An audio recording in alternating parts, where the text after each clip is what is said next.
Evening, everyone. We are delighted to host this webinar for you. We have our guest speaker, Mr. Srikanth Subramanian, Senior Executive Director, Kotak Wealth Management. He would be talking to us about the impact of current credit environment on the mutual fund industry and importance of asset allocation. I would now request Mr. Srikanth to conduct the session. Thank you, Kratika, and welcome everyone. And I really thank Kotak Securities to host this webinar, and I'll be very happy to share with you what the subject matter of today's topic is.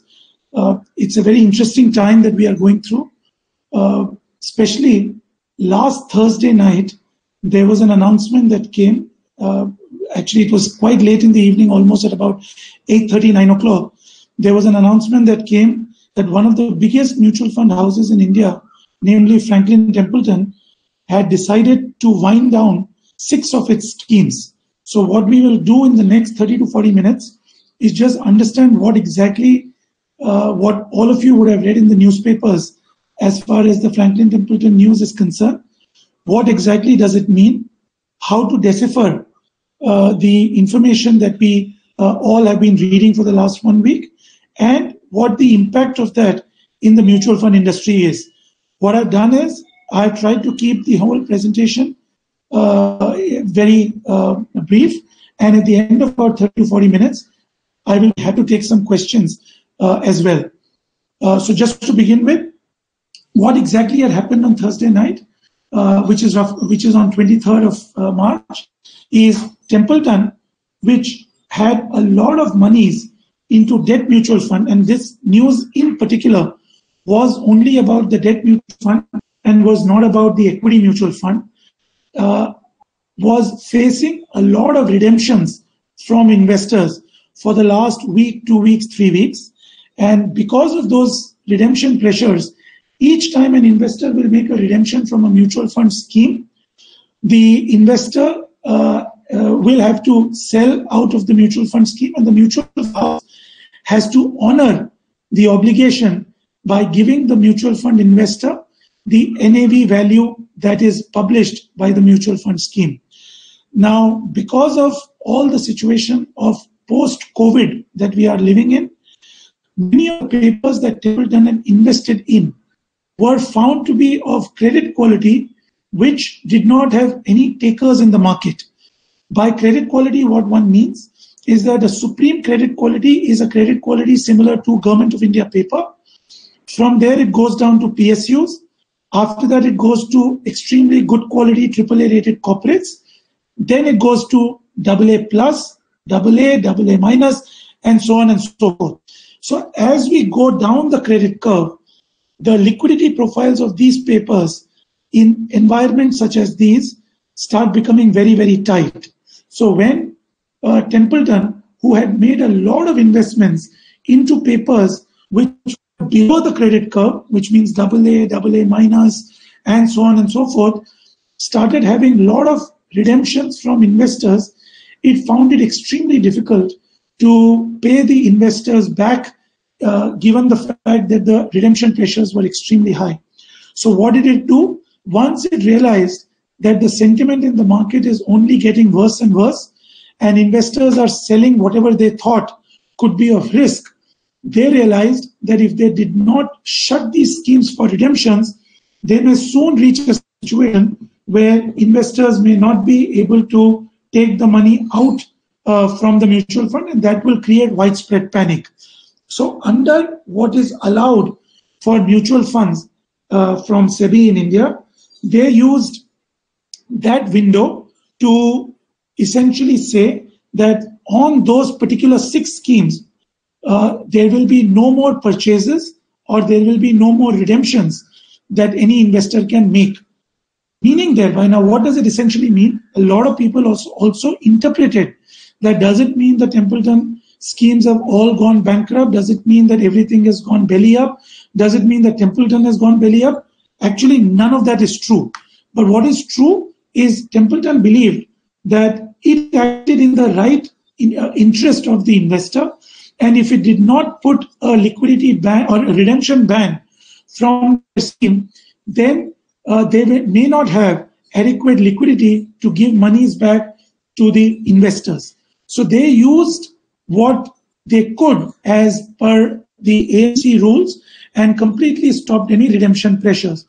What does it mean for an investor? And if many of you are also investors in Templeton, it's important for you to note that just by that action, it does not mean that your money has been lost or that these companies will go bankrupt. That action simply means that if you could have redeemed from Templeton Mutual Fund those particular 6 schemes before 23rd of March, before 23rd of April, now you can no longer redeem. Whenever Templeton realizes some of these monies from maturity of these papers, or as and when Templeton will be able to sell these papers in the secondary market and is able to collect liquidity, they will give the investors money as what is due for their investors. So what is very critical to understand is, while yes, on the face of it, it's an extremely big step, it will further erode sentiments that investors had as far as credit mutual funds are concerned. It will also erode the confidence that people had on mutual fund overall as an industry and some large mutual funds where they believe that debt mutual funds are absolutely safe. But once you go beyond the sentiment and the confidence part of it, this action, if none of the companies that Templeton invested into, if none of those companies go bankrupt, it also may mean that over periods of time, all these monies will be realized. Of course, there is a small challenge also, and that challenge is, if these companies usually used to depend a lot on taking more and more monies from mutual fund when the paper used to mature. So let's say if Templeton has given money to a corporate for 18 months or for 24 months, immediately after 18 to 24 months, that company will go back to a Templeton or any other mutual fund to refinance their requirement of capital for the next 18 to 24 months. What this action of Templeton means, and it's been happening for the last 18 months, and I'll show it to you in the next 15-20 minutes, that mutual funds may no longer be able to give monies to corporates, especially corporates which are not rated very highly, corporates which are below AA, AA plus and AA minus and going all the way down.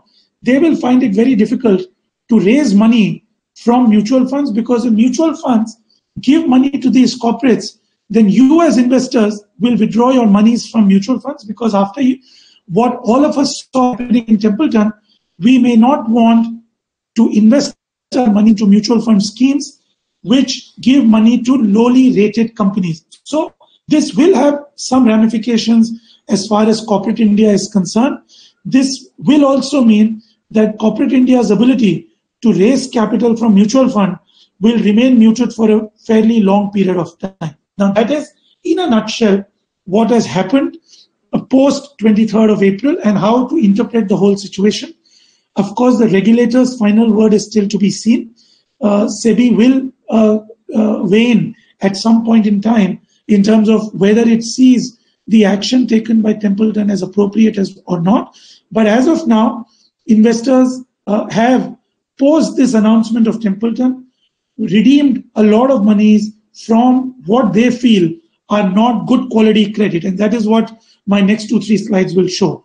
One more thing before I take you through some numbers is, while this happened on a Thursday late night, which means that there was a period of Friday which allowed investors to put for redemption some of their monies.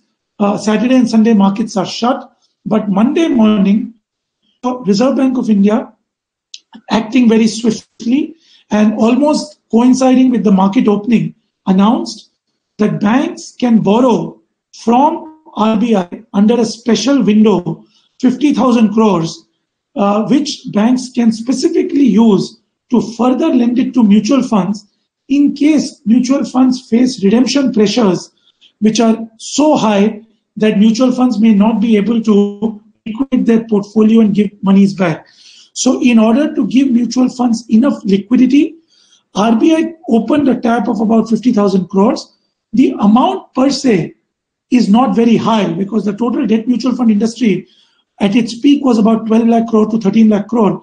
So it is not that a 50,000 crore was very high, but what it meant is that it calmed investors where they believed that if RBI will swing into action, that means the government is serious about protecting investors, and hopefully the government will swing into action.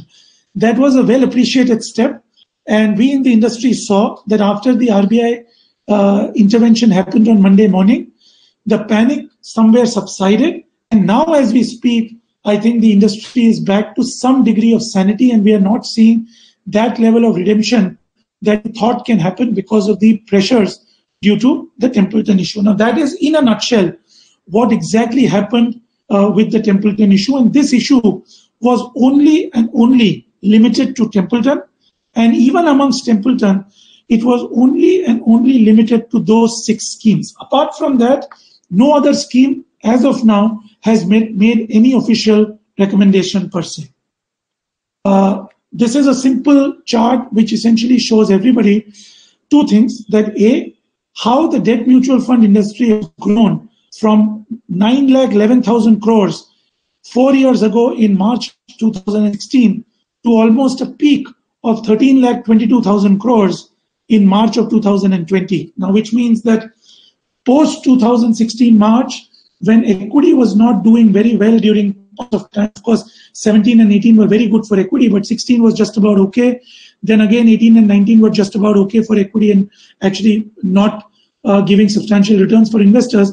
Many investors ran towards debt mutual fund to maximize their return, and as a result of which, debt mutual funds saw a net inflow of almost 4 lakh crores added from a period of March 2016 to March 2020.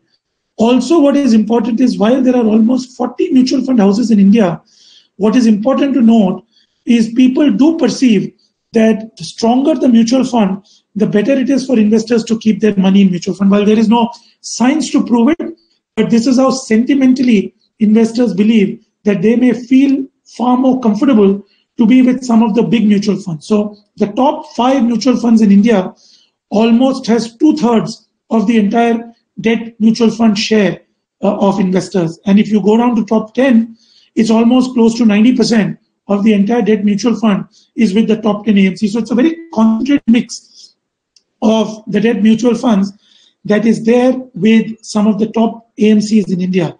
We've just given a small this thing of the top 10 mutual funds, and you can see Kotak also is there amongst the top 5.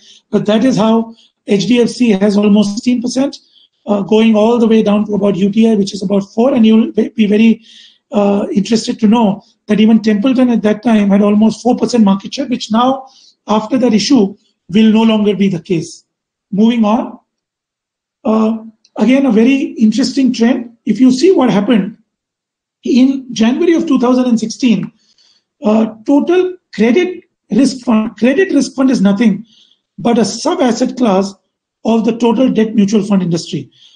In a debt mutual fund, you get into all kinds of mutual fund schemes, including liquid, including banking and PSU fund, including medium-term fund, including government security fund, including medium-term fund, and also including what is called as credit risk fund. Now, the formal classification of a credit risk fund, as per SEBI classification in India, is that any scheme which has more than 65% into less than AA- paper is essentially classified as credit risk fund. So essentially what SEBI says is that if any mutual fund scheme has more than 65% of their total paper into ratings which are AA- and below, then investors should be clearly told that these schemes will be categorized as credit risk fund, and hence investors will know that these should fall under high risk, high return category. But as I said, normally when going is good and people are chasing higher and higher returns, we normally try to not err on the side of caution, but we are trying to maximize our return. And if you see the chart, you will see what happened. In Jan of 2016, the total credit risk fund in India was only 21,000 crores. It peaked in July 2019 to 90,000 crores. That is a jump of 4.5 times, because credit funds, since they invested into lower rated corporate papers, used to give about 1, 2, 3% extra than regular mutual funds. And so far, we did not see any huge blowouts in Indian mutual fund industry. The investors started giving more and more monies and allocations to the credit category, such that by July 2018, it peaked to 90,500 crores. Now, why do you see after July 2018, it's steadily coming down to now almost back to a 36,000 crore level, is because in the month of August to September of 2018, another very big effort happened in India, where we saw one of the very prominent defaults by a company called IL&FS, which happened. When an IL&FS default happened, was the first realization for many mutual fund investors that what looked very attractive may not be so, and debt mutual fund can also be fraught with risk. And that is when they realized that many of the debt mutual funds that they had invested into had further invested into the papers of IL&FS, and they actually took losses to the proportion of what the scheme had invested into IL&FS, and they actually saw their returns going down to the extent of the IL&FS exposure. So that was the turning page in the Indian credit fund industry. After that, if you see, it has been a steady slide as far as the credit fund category is concerned. There were many headwinds that came. IL&FS was a big default. DHFL became a big scare. Yes Bank, while it did not default, thankfully, became a big scare. Reliance, the Anil Ambani group of Reliance, became a big scare. So, and there were many other small companies like Cox and Kings and some of those, which also entered into scare, and some ultimately going into default. So when investors started realizing that if credit funds do very well, they may get about 1%, 2%, 3% extra return. But when credit quality starts deteriorating, in some of their cases, they can lose about 10, 20, 30% of their capital, is when they realize that the risk reward is just not in their favor, and they started redeeming big time. So as a result, the final hammer was dealt with on 23rd of April, when Tim Simon said that it is closing both subscription and redemption of 6 of its scheme. And I think that is when investors completely lost confidence. And while you see in this sheet that March 2020 numbers were 55,000 crores, as we speak on 30th of April, our estimate, and we're still waiting for the final official number, but I think our estimate is 90-95% right, is come down to as low as 36,000 crores, which means from Jan 2016 of 21,000 crore, July 2018 of a peak of 90,000 crore, she is back to about 36,000 crore, which alone means that from a March 55,000 crore, April 36,000 crore, April alone has seen a total redemption from credit fund category alone of about 20,000 crores, which is a huge number, which almost is close to 40% of the total which got majorly for redemption. Similarly, medium-term funds also saw almost 5,000-6,000 crores worth of redemption, because some of the medium-term funds also had exposure to low credit paper. I must also add that AMFI, which is a self-regulated body of all the mutual fund houses in India, came out with a recent circular which gives us reason to believe that the worst sell-off seems to be behind us. And as of the last week, the sell-off has dissipated, and it seems that the way people were unilaterally selling their credit funds is no longer the case. And that's why we think that while we've not been able to flatten the curve in COVID, as we famously call it, it seems that the industry has been able to flatten the curve on the credit fund redemptions. So that is as far as the overall story on the credit risk fund category is concerned. Now, this is again very, very interesting. When you go for a credit fund, you must see what happens in terms of the variation between the best credit fund and the worst credit fund. Without getting into specific names, the worst credit fund in 1 year has seen a negative return of minus 71%, which means if somebody had put in 100 rupees, he or she lost 71 rupees of their capital and got only 29 cents to a dollar. Best credit funds, on the other hand, gave a return of about 8.2%. Similarly, on 2 years basis, the worst credit fund gave a return of -47. Best credit fund gave a return of 7.76. 3 years -33 plus 7. 5 years -18 and plus 7. Now, even if you look at all the credit funds at an average basket, which means you put the worst, the best, and everyone else in the middle, 1 year average returns of all credit funds is just 2.7%. All the medium-term funds is only 2.8%. Even if you look at a 3-year and a 5-year return, credit risk funds have given a 3-year return of 5% and a 5-year return of 6.5%. As against that, some of the funds which never took any risk as far as credit is concerned, stuck to good quality debt funds and good quality bond funds, such as short-term debt funds, banking and PSU funds, corporate bond funds, have all done exceptionally well. A 1-year return as against a credit fund of 2.7 saw some of these funds with no risk of credit giving you almost close to 9 to 10% return. Similarly, in 5-year also, credit funds gave about 6.5% return. Some of the short-term fund, banking funds, and corporate bond funds, good quality corporate funds, gave returns anywhere between 8 to 8.5%. I think investors will be well served to keep this in mind, that this is the reality, that even if you see a short-term spike in credit funds, you must be, you are well advised to speak to your wealth manager, your advisor, or yourself, that credit funds need a lot of understanding before you go in.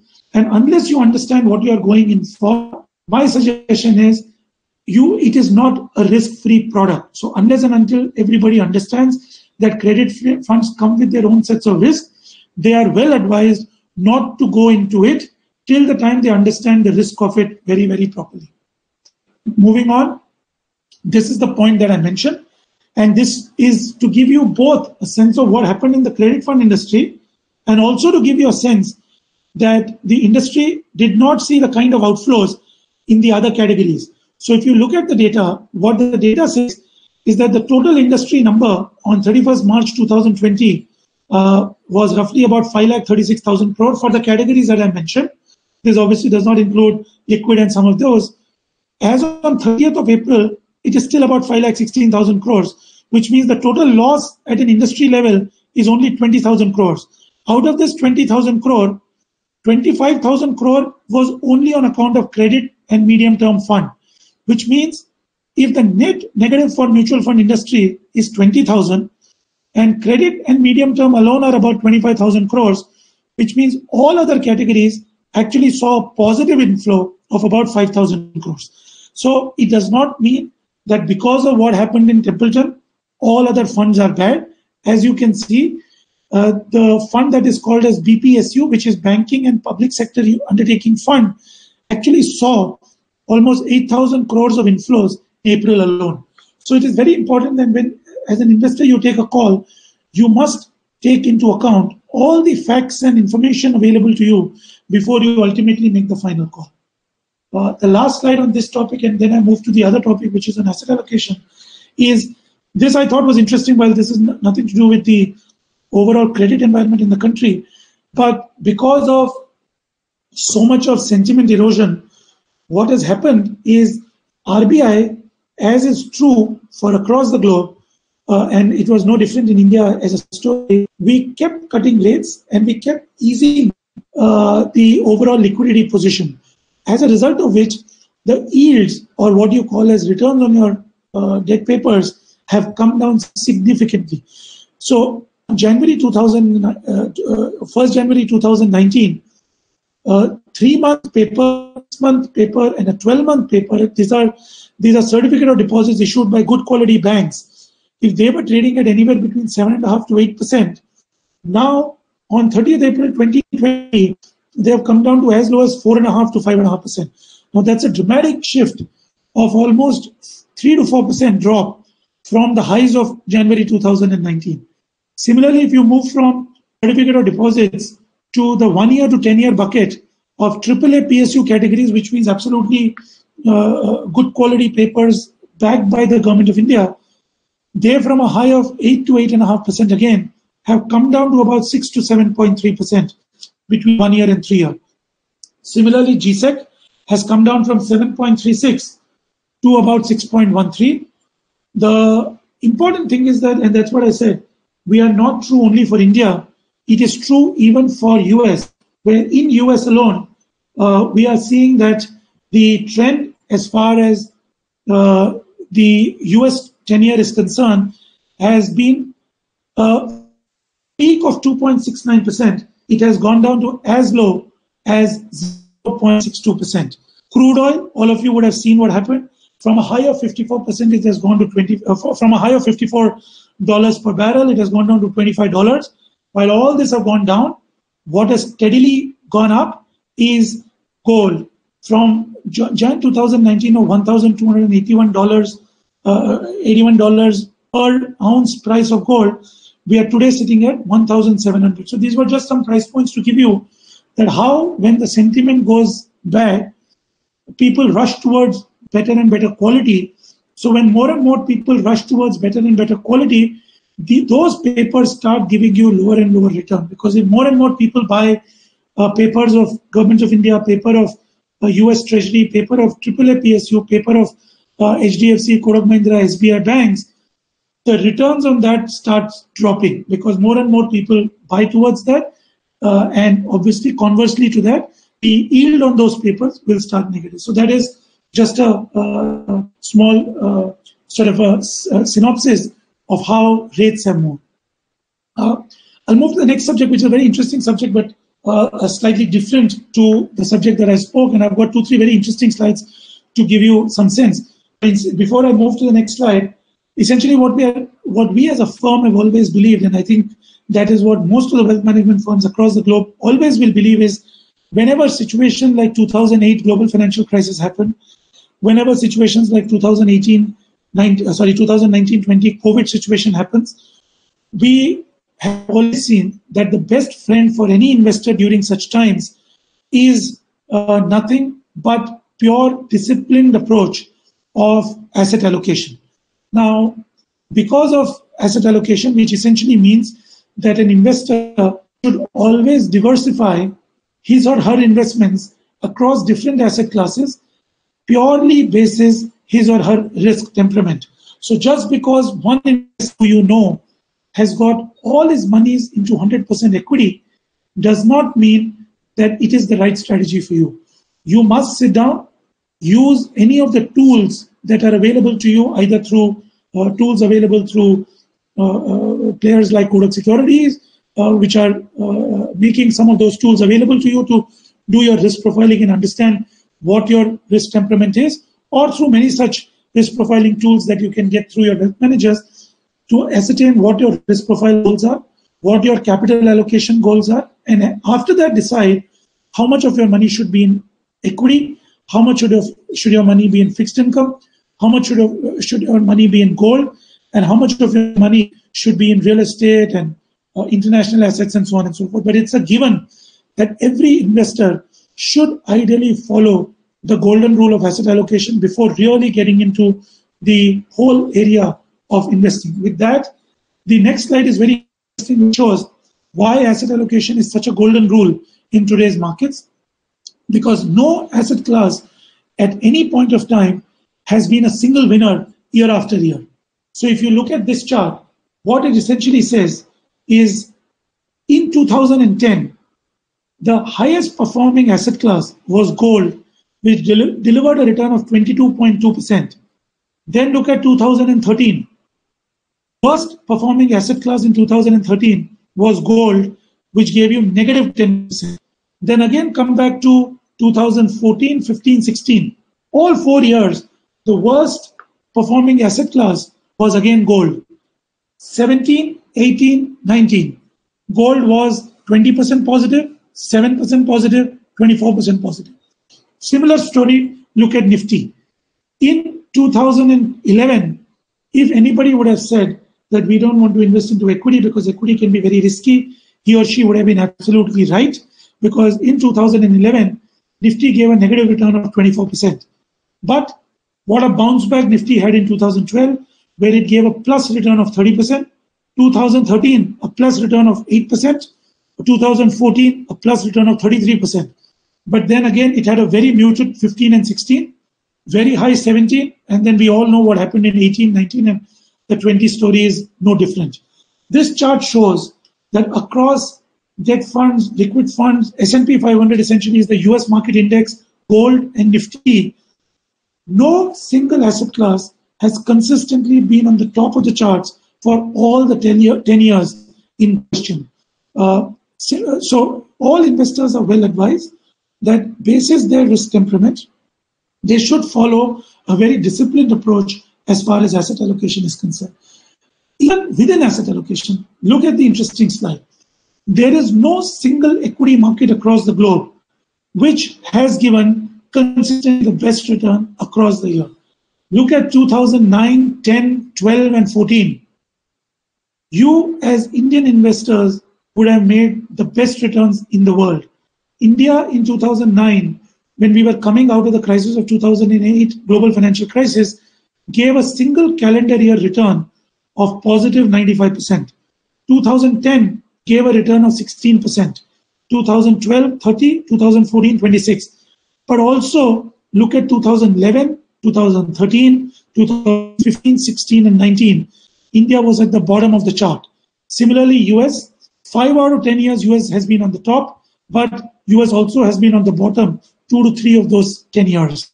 China, no different. So the whole concept of asset allocation and diversification is not only for giving you better and efficient return, but also to protect you from sharp falls in either a single asset class or a single geography that you may be concentrated on, or you may have a very higher exposure on a single asset class or a single geography. So not only is the multi-asset class that I mentioned in this slide important, but as Indian investors, you must also explore your options through the multiple feeder funds that you have and through the LRS that RBI allows you to do in terms of taking exposure through, of course, your trusted advisor that you may have into investing into different parts of the world. Again, there are different ways in which you can do asset allocation. This is just a one slide to sum up how you can do asset allocation, but whatever style you follow, our recommendation is you must have some philosophy as far as coming to an asset allocation summary for yourself is concerned. You can have a very simple approach which says, I need a return of 8%, 9%, 10%. And in what proportion should I have my asset allocation between equity and debt such that I get my returns that I am looking for? It can be a risk profiling approach, which is something that we recommend because it has some degree of science also associated with it. It could be a capital protection approach, which essentially means that you say, the first 100 rupees that I have, I will put everything into a fixed deposit or any other instrument that is absolutely protected of capital. And after a first year or second year or third year, when my FD or any other instrument gives me a return of 5%, 6%, 7% or 8%, whatever is the return that you will get on your instrument, you say, okay, while my principal is protected, whatever return I got from my principal, this much risk I can take, and this risk I will put it in equity. Last, even though it is very simple, that every investor says that out of my 100 rupees, I want to, my mental comfort is if I keep 20, 30, 40, 50, 60, and there is no right or wrong, it is the number that gives you comfort that if you have this kind of a safety pot at all points of time, which does not have any volatility expected, then you feel comfortable about it. Then you earmark that money into what is called a safety pot, and you say that this kind of money, I will not take any risk on. But once you take the money out of 100 rupees, keep your 30, 40, 50 rupees out into absolutely safe instruments. The balance money, then you are slightly more better off in taking into mitigated risk and more comprehensible risk so that you can push your returns slightly higher. So these are essentially different ways in which you sitting along with your advisor can decide on how to do asset allocation for yourself. This is an exceptionally important slide, but also a very interesting slide. You would have heard everybody telling you that equity markets are full of volatility, but if you choose a good winner, you must stay with it. What does it say? It says this graph is of a company that all of you will well know. It's a company called Infosys, and it shows Infosys right from 1998 to 2019, which is a 20-year graph. What does it show? It shows that if somebody invested into Infosys in 1998, over the last 20 years would have compounded their return at 38% per annum. Now, 38% per annum means you actually double your money every 2 years. In fact, slightly less than 2 years. So your 1 rupee becomes 2 rupees at the end of 2 years. Your 2 becomes 4 at the end of 4 years. Your 4 becomes 8 at the end of 6 years. And your 8 becomes 16 at the end of 8 years. And so on and so forth. Now, if you hold a company as good as Infosys for 20 years, you get a 38% CAGR. But what happens when you trade in the middle? Infosys also, during the post.com crisis, there was a time when Infosys showed us a negative 74% return. There was again a time during the 2008 crisis when we saw a minus 50% drop in Infosys. And not too long ago in 2014-15, we again saw a return of minus 33% in Infosys. Now, what happened? What happens that if you as an investor entered into Infosys and immediately after that you saw a 50% drop or a 74% drop or a 33% drop, you would have thought that this is equity is not my cup of tea and I would never invest. So it's very important that you understand that volatility is par for course. But once you buy a company which is worth holding on to, then you should lead on to some of these situations without worrying too much into it. And there are some of the questions that you have shared on some of these aspects, and I'll take it after my last slide, which is this. Very recently, during the 17-18 crisis, you had another 26% drop in Infosys. Now look at this slide. If anybody had invested into HDFC in 1991, which is again about 20 years, more than 20 years, almost 27 years alone, 1 crore invested in HDFC, and nobody would have taken any money out or made any redemption. That 1 crore at end of 2019, with all the markets ups and downs, would have resulted in a capital value of 867 crores. Now, this is brutal reality and the power of compounding that everybody should be well advised to see. So the whole concept is you are well advised to take the whole concept of asset allocation very seriously, even amongst asset allocation, diversifying amongst different debt papers, diversifying amongst different geographies in equity, and of course, have your own method to choose what is the right asset allocation for you. And of course, some of the examples showed that how important it was to stay the course for a very long period of time when you are holding some of the good quality papers. So those were the two aspects that I wanted to share. What I will do is just take a half a second break, open some of the questions that you have addressed to me, and take about 3 to 4 questions because that is what the time will permit, and then end the webinar. So I'll just take about a half a minute.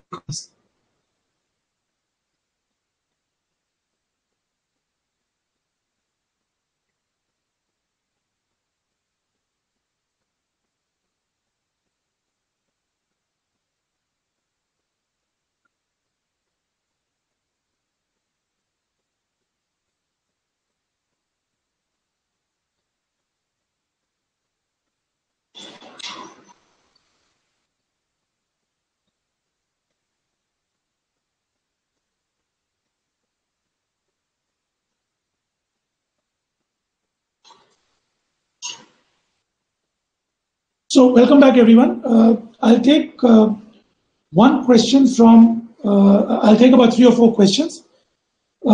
There's a question, it's an unnamed investor. The question is, in the current COVID-19 situation, should I sell my holdings?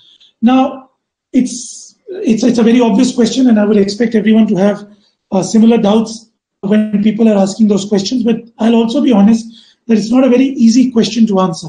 It all depends on whether you are a long investor and whether you are in the whole world of investing into equities for the purpose of creating wealth over a long period of time. And if that be the case, then I think you are well advised and your holdings are all in good quality mutual funds and good quality stocks, then you're well advised not to make any selling at this point of time, unless, of course, one of the three conditions is true. Unless you have taken leverage to take your equity positions, because leverage has a very different way to deal with things. Leverage also means that you may be required to pay your margin monies and your interest costs to the bank or to whoever you've taken your leverage from. So in that context, you are well advised to take those decisions into account. But first condition, you have no leverage. Second condition, you don't have any requirement for that capital, because once you say that you have a requirement over the next 2 months, 3 months, 4 months time, then you may not look at equity market from fundamentals, but you may look at equity markets from exiting immediately, because you never take a call on equity markets for a 2 month, 3 month, 4 month basis. So that's the second condition, that you should not have any liquidity requirement, you should not have any leverage requirement. And of course, if you have any bad quality stocks or concentrated exposures on your portfolio, that is also something that you should be very wary of. But if you, like many people, most large, mid and small average investors are a long-term investor with high quality diversified papers as your investing paper, then I don't think there is a need for you to exit. Every single crisis in the world, however long it takes, and this one does look like it will take long, eventually comes back to normal. Whether it comes back in 6 months, 1 year, 1.5 years, but you never came into equity without having a 3 to 5 year view. This is the time to really play out that philosophy and really not run away and sell when the markets are already down 15, 20, 25%. So very strong shout out to people that if you're not leveraged, if you don't need money, if you're not into bad quality stocks, or you're overexposed to something, or if you have overexposure to equity more than what your risk profiling is, then you're advised not to make any sell in these markets. Markets over a period of time will find their way back up. And I think it's better, you're well advised to just treat it as a passing phase, and it will not be an easy phase. You will every day see a lot of drawdowns and negatives on your NAV, but you will be well advised not to make any sell at this time, keeping in mind some of those things. The question, one question is from the account of Ms. Janika Tiwari. This question essentially says, do you suggest investing into gold to play the COVID uncertainty? Actually, we do. Now again, we have made a call of looking at about 5% of the total allocation into the asset classes of gold. There are multiple reasons for it. When interest rate goes down further and further, usually we see it having an inverse relation to gold. That's why normally gold, you would have heard as a very technical jargon that gold is a hedge to inflation. Second, we also believe that in this post-COVID situation, when there is a rush to quality that happens, people will buy more and more assets which have US dollar denominated. So you will see a lot of US dollar favoring trades. And one of the key things that will benefit when US dollar benefits is gold, because gold is essentially also denominated in US dollars. So gold is something that we will want people to look at up to 5%, despite the run-up that has happened. There are three ways in which you can buy gold. There is physical gold that you can buy. There are a combination of ETFs and gold funds. And then, of course, there are gold bond funds. Each one come with their own pros and cons. I won't go into detail. My colleagues from Kotak Securities are very well equipped to tell you about which of those three are the right ways to buy gold. But you essentially can buy gold through ETFs and gold funds, through sovereign gold bond funds, and through physical gold. So that is as far as gold is concerned. Where will the markets head to in May 2020? I wish I knew. This is from Mr. Aditya Reddy's handle. Unfortunately, Very difficult call. You actually don't need a financial expert. You need a magician to make that call, because this crisis is not a financial crisis. This actually crisis is a healthcare crisis. So I think financial experts can only look at some piece of data to make some assumptions. But this point in the market is all in all about what breakthrough we see in the field of healthcare and in the field of medicine. So unless and until we see a fundamental breakthrough, either in terms of flattening of curve or in terms of significant countries opening up and not going from bad to worse, or a final breakthrough as far as vaccine is concerned, I think no financial advisor or expert will be advised to make any prediction on market, least of all a short-term prediction as May 2020. It is almost impossible. I can make this call and it's a 50% toss of a coin. I can be right or I can be wrong. But yes, markets do look from a pure valuation perspective, and valuation is not the only thing that you should be looking at it right now. From a very, very only valuation perspective, keeping aside everything else, it does look very cheap. So, of course, at 9,800 before today morning, it was even cheaper. It was much more expensive, but now at about 9,300 odd levels, it's come back to the cheaper kind of a level. So from a 2-year, 3-year, 4-year perspective, depending on your risk profile and depending on how much you are left to invest into your risk profile, it may not be a bad idea starting now to the next 3 to 4 months in a systematic manner into good quality sectors, into quality funds. You may want to make some investments. Maybe time for one last question. Should we continue investing in SIP as in mutual fund portfolio, even though SIPs are negative 20%? This is from the handle of Ms. Devanshi. Actually, again, SIPs are not a bad idea at all, especially for investors who may not like the idea of timing the market or may not have a lump sum investment at all points of time, like let's say a lot of millennials who will look at investing over periods of time as and when they get monthly surplus, or people who are so busy with their day-to-day jobs may not have time to really get into the intricacies of market in terms of timing, when is a good time or when is a bad time. SIP is not a bad bet for that category of investors at all. There will be periods of time when SIP will average you on the upside, and there will be periods of time when SIP will average you on the downside. But by and large, SIPs are a good friend. They keep a balance going, and you are well advised that in the eventuality of you having either adequate knowledge yourself or adequate knowledge through, let's say, some of the advisors that you deploy, the ability to look at very deep down assessment of markets, I think SIP is a very good way to build your capital over long periods of time. One related question, and I'll squeeze in one question to the thing that we played, to the question that was asked, which is a long-term best mutual fund. And I won't give you one specific name, but I think SEBI has done a good job in terms of classifying mutual funds into various buckets. And what we are looking at as a Kotak franchise across Kotak Bank, Kotak Securities, and all other franchises of Kotak, I think good diversified multi-cap funds. And it is no longer a technical jargon. SEBI has categorized multi-cap funds as one bucket. So you can ask your respective advisor as to what the current multi-cap funds are doing well. And in these kind of markets, and what multi-cap funds do is they don't have any particular allegiance to a specific market cap. So they can toggle between different market caps, including small cap, mid cap, large cap.